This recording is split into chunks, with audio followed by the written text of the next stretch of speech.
Hi అండి, నమస్తే. నేను మీ డాక్టర్ అన్నారు. అయితే ఇప్పుడు మనకి శీతాకాలం వచ్చేసింది. రావడం ఏంటి, మధ్యలో ఉన్నాం మనం.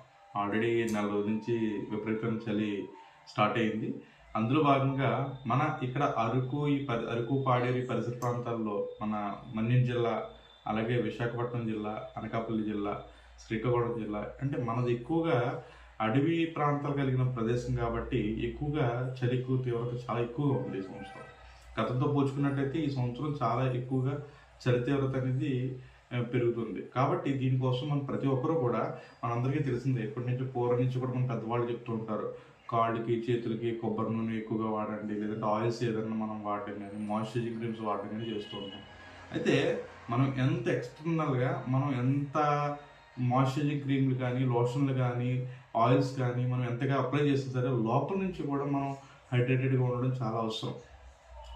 చూస్తున్నట్టయితే ఎక్కువగా, అంటే మన చర్మం చూసినట్టయితే ముడతలు లేకుండా బాగానే ఉంటుంది. ఎందుకంటే మనం క్రీమ్స్ అవి వాడుతున్నాం, అలాగే లోషన్స్ అవి వాడుతున్నాం కాబట్టి చర్మం చూడడానికి జనాల్లో బాగానే ఎడ్యుకేట్ అయ్యారు. కానీ మన బాడీ లోపల హైడ్రేషన్ అనేది చాలా తగ్గిపోతుంది.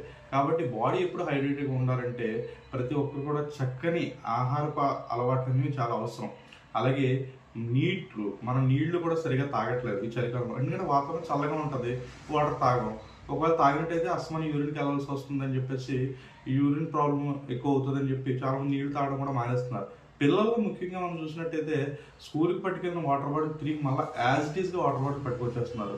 కాబట్టి దీన్ని అన్ని కూడా మనం వార్కప్ చేయాలి. కాబట్టి ప్రతి ఒక్కరు కూడా కంపల్సరిగా ప్రతి గంటకి కనీసం గంటకి ఒక 100 ml నుంచి 200 ml నీళ్ళైనా సరే ప్రతి ఒక్కరు విధిగా ఇవ్వండి. ఎందుకంటే చాలా అవసరం. మనం వాటర్ అనేది బాడీకి ఇవ్వాలి. అలాగే ఆహారంలో కూడా మనం బాగా ఎక్కువగా పంప్కిన్ కానీ, అంటే గుమ్మడికాయ కానీ, ఆనపకాయ కానీ, బీరకాయలు కానీ, ఇలాంటివి హైడ్రేటెడ్గా ఉన్న వెజిటబుల్స్ బాగా తీసుకోవడం చాలా మంచిది.